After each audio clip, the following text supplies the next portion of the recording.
tahun 2005. Di tengah hiruk-pikuk politik nasional, Presiden RI keempat, KH Abdurrahman Wahid atau Gus Dur, pernah mengatakan sesuatu yang tak banyak diketahui orang.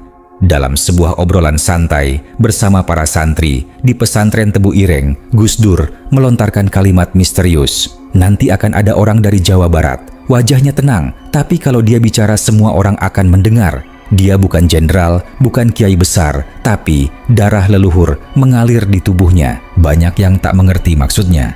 Tapi 15 tahun kemudian, nama Kang Deddy Mulyadi mulai ramai diperbincangkan. Di daerah Purwakarta, ada seorang juru kunci tua yang tinggal di sebuah rumah panggung tua. Ia dikenal dengan sebutan Mbah Cakra. Suatu malam, ia bermimpi aneh langit di atas gunung Burangrang terbelah. Dan dari celahnya keluar sesosok harimau putih besar yang melangkah menuju barat. Dalam mimpinya, harimau itu berkata, "Aku, Prabu, aku tak akan lahir dua kali, tapi akan berjalan dalam darah seorang anak negeri." Dan ia sedang bangkit. Saat Mbah Cakra terbangun, ia gemetar. Ia tahu itu adalah Prabu Siliwangi, leluhur besar tanah Pasundan. Dan siapa yang dimaksud dalam mimpi itu? Hanya beberapa hari kemudian, ia melihat sosok Kang Deddy sedang menyapa warga, mengenakan iket Sunda, berjalan kaki menyusuri kampung, membantu rakyat kecil persis seperti bayangan dalam mimpinya. Beberapa orang di sekitar Kang Deddy mulai merasakan hal-hal aneh. Seseorang mengaku melihat harimau putih mengikuti di belakang Kang Deddy saat beliau naik motor malam-malam ke daerah Gunung Parang. Ada pula yang mendengar suara gamelan dari arah rumah beliau, padahal tidak ada yang bermain musik. Seorang spiritualis dari Garut bahkan mengatakan, aura beliau bukan aura orang biasa. Saya pernah pegang tangannya, tubuh saya langsung panas. Di belakangnya, saya melihat sosok keraton dan suara angin seperti mantra. Ini bukan orang sembarangan. Di antara catatan pribadi Gus Dur ditemukan secari kertas dengan tulisan tangan, "Dari Purwakarta datang yang akan menghidupkan kembali nilai leluhur." Bukan dengan kekerasan, tapi dengan laku. Tak disebut nama, tapi semua petunjuk mengarah pada satu orang. Kini, semakin banyak yang percaya bahwa Kang Deddy Mulyadi bukan sekadar tokoh publik biasa. Banyak yang yakin ia membawa misi besar, sebuah kebangkitan spiritual, warisan dari Prabu Siliwangi, dan bahkan ramalan lama dari Gus Dur. Karena itu, jangan pernah remehkan Kang Deddy Mulyadi. Bisa jadi beliau bukan hanya pemimpin, tapi juga pertanda zaman yang sedang berubah. Beberapa minggu setelah pertanda itu muncul, kejadian demi kejadian aneh mulai bermunculan di sekitar perjalanan Kang Deddy.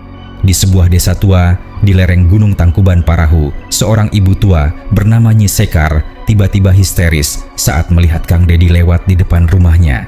Ia bersujud dan menangis, lalu berkata dengan suara parau seperti, "Kerasukan, punten Kanjeng Abdi Parantos, ngantos lami, Ratu Kidul Parantos, mundur karena Sang Prabu Parantos kembali di bumi." Warga yang menyaksikan peristiwa itu kebingungan. Kang Deddy hanya diam, wajahnya tenang seperti biasa, tapi matanya tampak merah seperti menahan sesuatu yang berat. Ia lalu memegang bahu si ibu tua dan berbisik pelan, "Tenang, Simbok. Kuring henteu datang, pikeun takta, dot kuring datang, pikun ngalindungi." Kabar kejadian itu menyebar cepat. Tak sedikit paranormal dan tokoh spiritual dari berbagai penjuru Jawa datang untuk mengintip siapa sebenarnya sosok ini.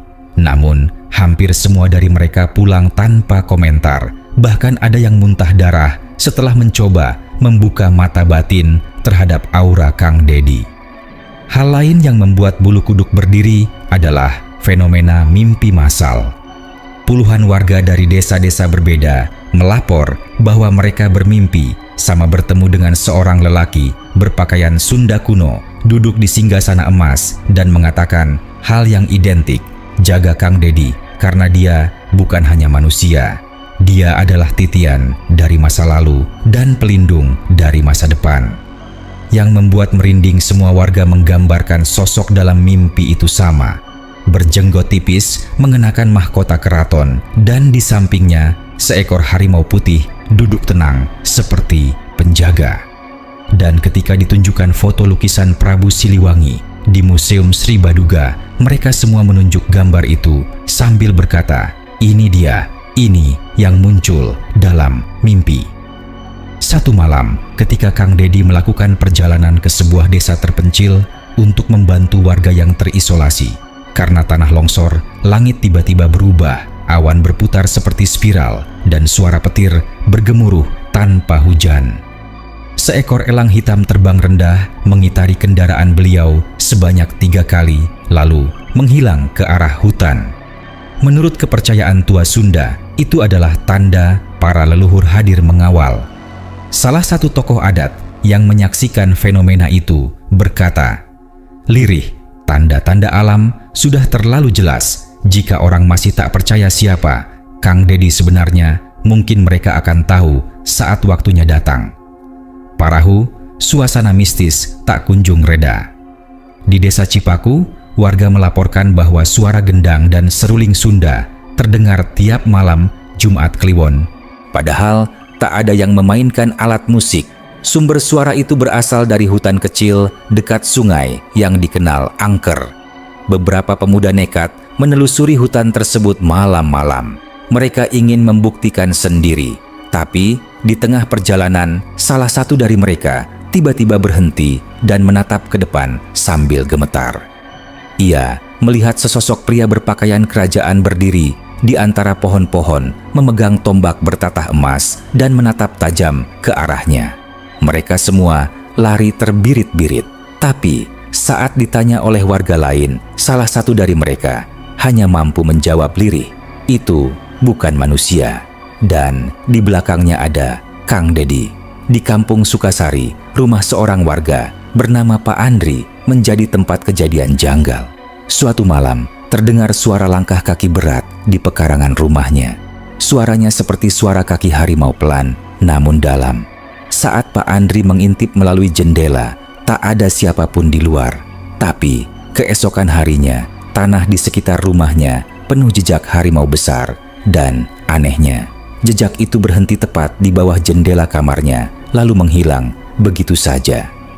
Tak lama setelah itu, Pak Andri bermimpi dijemput oleh 2 pria tua berpakaian putih, membawanya ke sebuah tempat tinggi di atas awan. Di sana, ia melihat sebuah kursi singgasana emas yang kosong, tapi di belakang singgasana itu berdiri Kang Dedi, diam memandangi cakrawala dengan seekor harimau putih besar duduk di sisinya. "Ia belum duduk di takhta," kata salah satu pria tua dalam mimpi itu, "karena takhtanya bukan untuk kekuasaan, tapi untuk menjaga seimbangnya alam dan manusia." Ketika Pak Andri bangun, ia mendapati sehelai bulu putih besar di bawah bantalnya yang bentuknya bukan seperti bulu ayam, apalagi burung.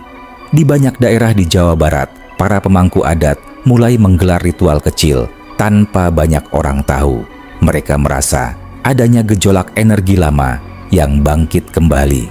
Dalam satu ritual di kawasan Cisolok, Banten Selatan, seorang kuncen tiba-tiba kerasukan.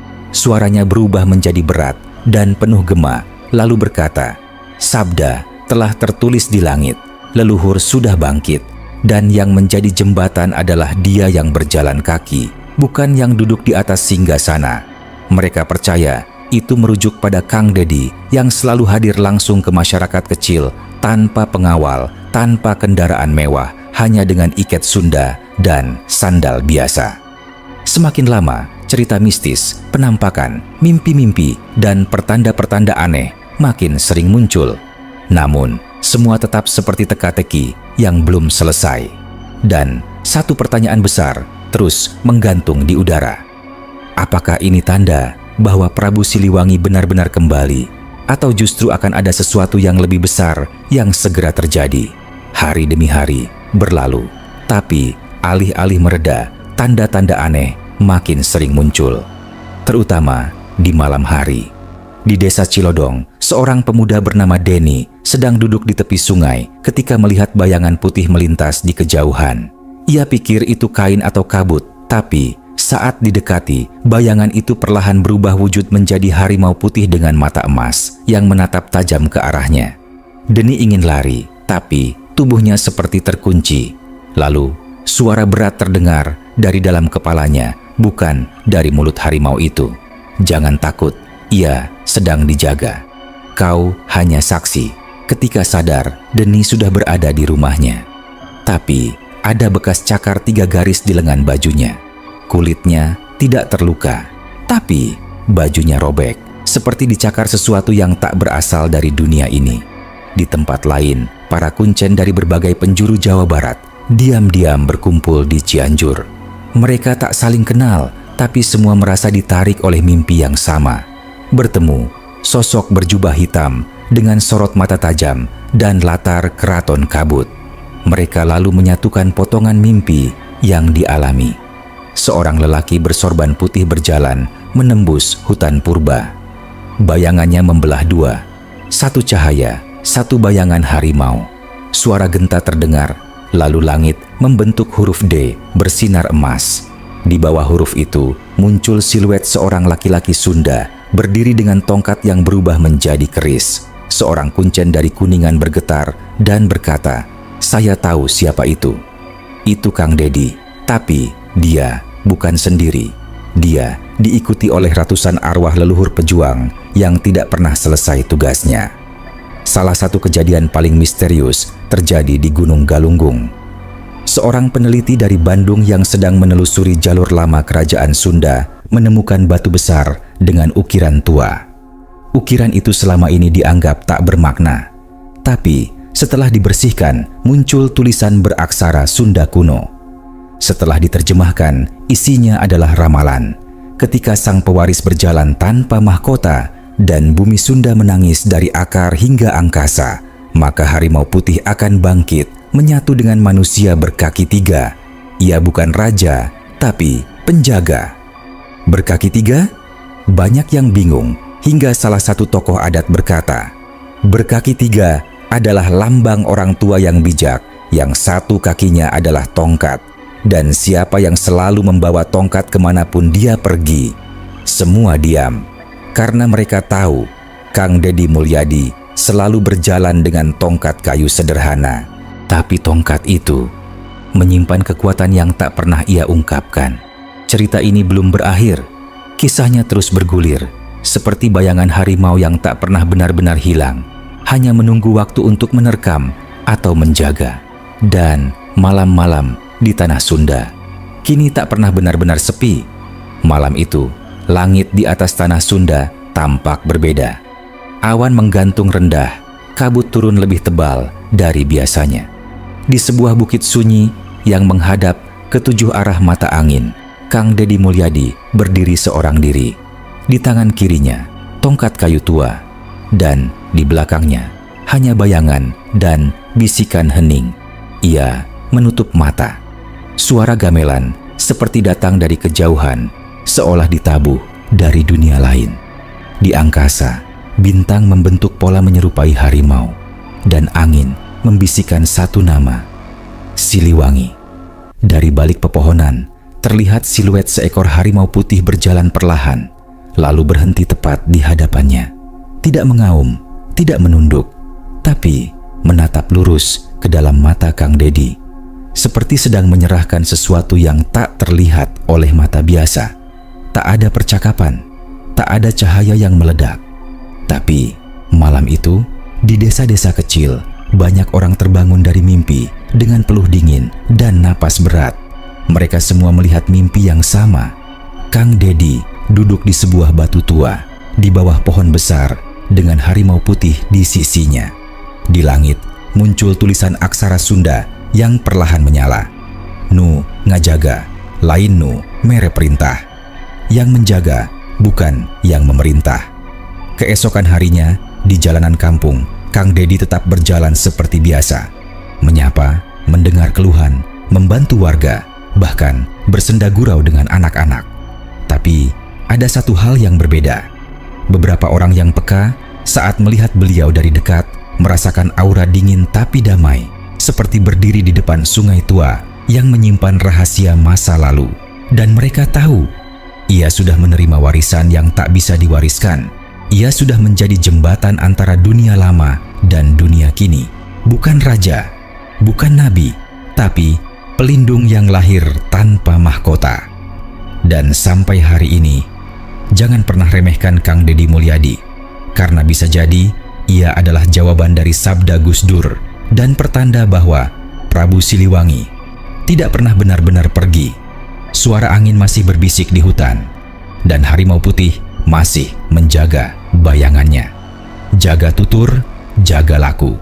Karena yang diam kadang menyimpan kekuatan yang tak kasat mata. Terima kasih telah menonton.